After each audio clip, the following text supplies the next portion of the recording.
Good evening, ladies and gentlemen. Whiskey drinking degenerates of all ages, sizes, colors, genders, and perhaps even sexual persuasions.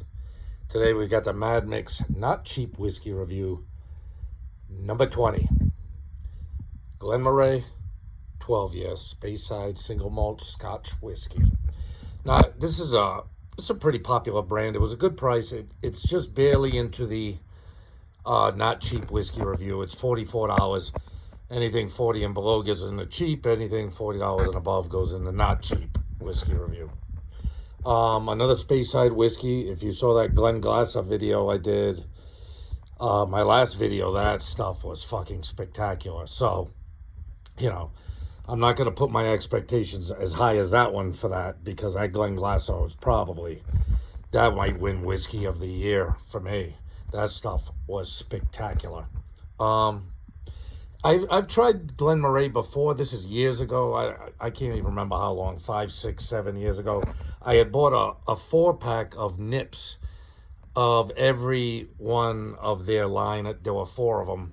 There was a 12. I think there was a 15.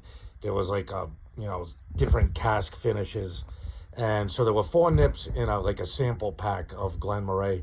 I don't remember being that blown away by it, but it's been a long time, and my, your tastes change in whiskey over time, and I enjoy Scotch probably a lot more now than I did when I first tried those. So with that being said, like I said, this $44 bottle, not super expensive, not super cheap, but it is in the not cheap whiskey series. So with that being said, you can see it's got a nice color. It's 12 years old, so it's been around a while in a barrel. The chances are that is not artificially colored. I've seen much darker than that.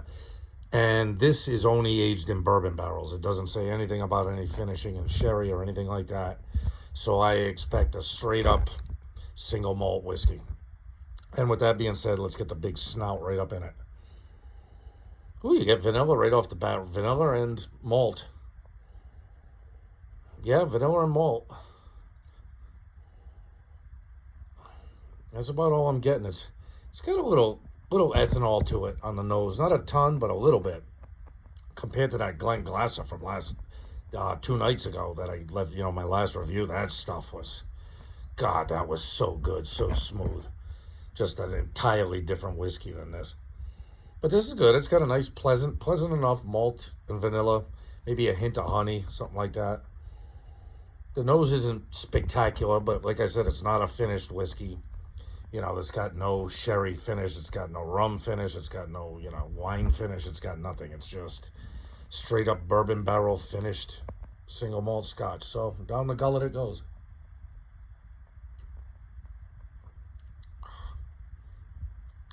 Okay, that's interesting. It's not blowing me away. It's like a standard single malt. I would say something similar to like a Glenfiddich or a what's the other one? Glenlivet. You know what I mean? It's just a straight up unfinished single malt Scotch. Got a good age statement to it. I'm getting mostly, malt, vanilla, a little bit of sweetness, maybe a hint of some kind of lighter fruit on the back end, but not much of it. And then some barrel pepper on the very back end of it. That peppery, spicy bourbon barrel spice. Yeah, the nose is pleasant enough. Nothing spectacular, nothing offensive. I don't know if you can see it. It's got the legs, that's staying around the rim. You can see it's not dripping down terribly fast. So it's got some body to it. Not awful, not spectacular. Let me, one more sip and we'll wrap this one up.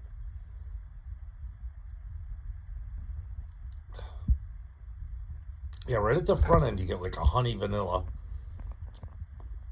and the malt. I almost taste a hint of some kind of fruit, but there's not much there. Maybe a hint of apple or peach or something like that. Something light, you know what I mean? Not that deep pitted fruit, you like plums or prunes or raisins you get with some of these sherry cask finished stuff. It's not offensive. It's not great. Let me give it one more. Yeah, the nose is pleasant but unremarkable.